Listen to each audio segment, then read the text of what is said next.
Hello views, welcome back to our channel. ఈరోజు మనతో ఉన్నారు MP certified mutual fund distributor అయిన రమేష్ పసుపులేటి గారు. సార్తో మాట్లాడదాం. Hi sir. హాయ్ అండి. సార్, ఇప్పుడు 20,000 to 30,000 శాలరీ ఉన్న పర్సన్ ఎవరైనా సరే ఒక కార్ తీసుకోవాలని ఇంట్రెస్ట్తో ఉన్నారు అనుకున్నట్లయితే ఎటువంటి ఈఎంఐ లేకుండా కార్ కొనుక్కునే వెసులుబాటు వాళ్ళకి రావాలి అంటే ఏం చేయాలంటారు వాళ్ళు? డెఫినెట్గా అండి, చాలా మంచి క్వశ్చన్. సో అందరికీ ఇప్పుడు మిడిల్ క్లాస్లో ఉన్న డ్రీమ్ ఏంటంటే కార్ తీసుకోవాలి, అది కూడా ఒక మంచి కార్ తీసుకోవాలి. సో ఇక్కడ నుంచి సపోజ్ 20 నుంచి 30 వేలు ఉన్న జీవితం గడుపుతున్న వాళ్ళు కూడా ఇక్కడ నుంచి డౌన్ ద లైన్ అంటే ఒక 5 సంవత్సరాలు లేదంటే 7 సంవత్సరాలు 10 సంవత్సరాల్లో వాళ్ళకి కార్ తీసుకోవాలని ఉంటుంది. దానికి ఇక్కడ నుంచి ఒక ప్రణాళిక రచించుకోవాలి. సో ఒక ప్లాన్ పెట్టుకోవాలి. ప్లాన్ ఎలా ఉండాలంటే మనము ఆ టయానికి లగ్జరీ కార్ తీసేసుకోవాలి, ప్లస్ ఈఎంఐ లేకుండా. అవును. సో అప్పుడు పరిస్థితులు ఎలా ఉంటాయో తెలియదు, అప్పుడు లోన్ వస్తుందో లేదో తెలియదు, ఇవన్నీ ప్రాబ్లమ్స్ ఉంటాయి. కాబట్టి ఈ విధంగా ముందు సేవ్ చేసుకోవడం మొదలు పెట్టుకోవాలి. 20,000 నుంచి శాలరీ వచ్చేవాళ్ళైనా ఈ కార్ కోసం ఒక 10,000 రూపీస్ పక్కన పెట్టుకొని, అంటే 20,000 వచ్చేవాళ్ళు అంటే యంగ్స్టర్లు ఉంటారు, 21, 20, 25 ఖర్చులు తగ్గించుకొని ఒక 10,000, ఎందుకంటే గోల్ ఇక్కడ ఫిక్స్ చేసుకున్నారు కాబట్టి గోల్కి తగ్గట్టు సపోజ్ ఒక 10,000 రూపాయలు మ్యూచువల్ ఫండ్లో ఒక 10 ఏళ్ళు ఇన్వెస్ట్ చేసుకున్నా కూడా మినిమం టు మినిమం 12% వచ్చినా కూడా 24 lakhs వస్తుంది. ఓకే. అదే ఇంకొంచెం పెరిగి వాళ్ళు యంగ్స్టర్ కాబట్టి కొద్దిగా అగ్రెసివ్ ఫండ్స్లో కొంచెం ఫండ్స్ మంచి ఫండ్స్లో పెడితే 10 yearsలో 14-15% వచ్చే అవకాశం ఉంది, 30 lakhs దాకా వచ్చే అవకాశం ఉంది. అదే సపోజ్ 30,000 జీతం వచ్చేవాళ్ళు ఓ 15,000 దాచిపెట్టుకోగలిగితే 7 ఏళ్లలోనే 7 yearsలోనే ఈ 20 lakhs రీచ్ అవ్వచ్చు. లేదు 12% కన్నా ఎక్కువ మనం కొంచెం మంచి ఫండ్స్ ద్వారా ఇన్వెస్ట్ చేస్తే ఇంకొద్దిగా ఎక్కువ వచ్చి 25-30 lakhs వచ్చే అవకాశం ఉంది.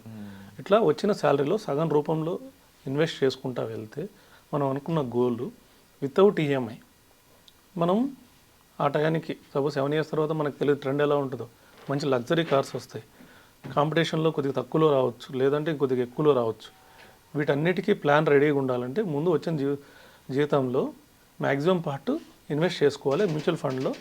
అది ప్రణాళికాబద్ధంగా ఇన్వెస్ట్ చేసుకుంటే కంపల్సరీగా ఫ్రీ కార్ పొందొచ్చు. అండ్ డెఫినెట్లీ సార్, కార్ కొనడం కంటే కూడా ఇనిషియల్ ఇన్వెస్ట్మెంట్స్ ఏవైతే ఉన్నాయో ఇన్ కేస్ ఆఫ్టర్ 10 years నేను ఇప్పుడు 24 lakhs ఉంది అంటే తర్వాత అది కాంపౌండింగ్ పరంగా చూసుకున్నప్పుడు నెక్స్ట్ 10 yearsలో ఎంతవరకు పెరిగే అవకాశం ఉందంటారు? డెఫినెట్గా అండి, మంచి క్వశ్చన్.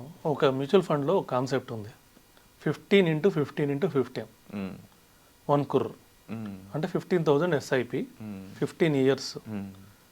అలాగే 15% రిటర్న్ పెరిగితే మనకి 1 crore rupees వస్తుంది. ఓకే. ఎందుకంటే యంగ్స్టర్స్ 15 years టైం ఉంది కాబట్టి కొద్దిగా మంచి అగ్రెసివ్ పోర్ట్ఫోలియో రెడీ చేసుకుంటే 15% వచ్చే అవకాశం చాలా ఎక్కువ ఉంది. అంటే ఈ 10 years ఆగిన వాళ్ళు ఇంకో 5 years ఆగగలిగితే మీరు చెప్పినట్టు 20 lakhs తీసుకునే కంటే 1 crore తీసుకోవచ్చు కదా. అవును. అప్పుడు 20 lakhs కారు తీసుకోవచ్చు, ఎక్స్ట్రా 80 lakhs అమౌంట్ ఉంటుంది. అవును. సో ఇలాంటి ఎన్నో ఫైనాన్షియల్ టిప్స్ కానీ లేకపోతే ప్రాక్టికల్ ఇన్వెస్ట్మెంట్ ప్రొసీజర్స్ కానీ చాలామందికి ఇంకా తెలియదు అనమాట.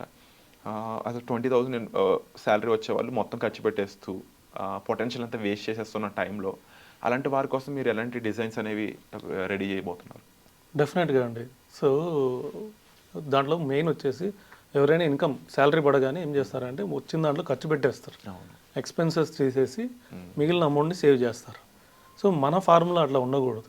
ఇన్కమ్ మైనస్ సేవింగ్స్ అంటే మనకు శాలరీ పడింది, సో మన గోల్కి ఎంత సేవ్ చేయాలో ముందు సేవ్ చేసేయాలి. 30,000 శాలరీ పడింది, 15,000 సేవ్ చేసేయాలి, మిగతా 15,000 ఖర్చు పెట్టుకోవాలి. అప్పుడు ఏంటంటే కొద్దిగా డిసిప్లిన్ ఉంటుంది, అంటే మనకు వచ్చిన అమౌంట్ని జాగ్రత్త ఖర్చు పెడతాం, ఎక్కువ దుబారా చేయకుండా. అలాగే మిగతా అమౌంట్ గ్రో అవి మన గోల్కి ఉపయోగపడుతుంది. సో దీనికి సంబంధించి ఒక్కొక్కరికి ఒక్క విధంగా ప్లాన్ ఉంటుంది, ఒక్కొక్కరికి ఒక్కో సంవత్సరంలో అవసరం అవుతుంది. దాని తగ్గట్టు మనం రెడీ చేసేస్తే 100% గోల్ రీచ్ అవుతారు. And most of the youngsters విషయానికి వస్తే ఐ థింక్ 22-23 ఏజ్ దగ్గర నుంచి ప్రాపర్ జాబ్ మెటీరియల్గా మారుతుంటారు వాళ్ళు. అండ్ ఇక్కడ నుంచి మొదలుపెట్టి అప్ టు 30 years వరకు కూడా ఒక ఫైనాన్షియల్ డిసిప్లిన్ అనేది చాలా రిక్వైర్డ్ ఉంటుంది. ఈ టైంలో మీరు చెప్పినట్టు ఇన్వెస్ట్ చేయగలిగితే 8 to 10 years అక్కడే సరిపోతుంది. కాబట్టి అరౌండ్ ఎగ్జాక్ట్ మ్యారేజ్ ఏజ్కి కార్, ఇల్లు కొనుక్కునే క్యాపబిలిటీ ఈజీగా సంపాదించవచ్చు. దీనికి మ్యూచువల్ ఫండ్ ఒక్కటేనా ఆన్సర్, లేదంటే ఇండెక్స్ ఫండ్స్ కానీ ఇంకా ఎలాంటి ఆప్షన్స్ ఉన్నాయి వీళ్ళకి? అంటే మ్యూచువల్ ఫండ్లోనే ఇండెక్స్ ఫండ్ అనేది ఒక భాగం. ఇండెక్స్ ఫండ్లో కూడా ఇన్వెస్ట్ చేయొచ్చు. గత 4 సంవత్సరాల్లో ఇండెక్స్ ఫండ్లు చాలా బాగున్నాయి. ఇండెక్స్ ఫండ్లు మిగతా ఫండ్స్తో పోటీ పడి ఇచ్చాయి. More than mutual funds, more than mutual fund, more than మామూలు మల్టీ క్యాప్ ఫండ్ కానివ్వండి, లార్జ్ క్యాప్ ఫండ్ కానివ్వండి, వీటికన్నా ఇండెక్స్ ఫండ్స్ కూడా బాగానే ఇచ్చాయి.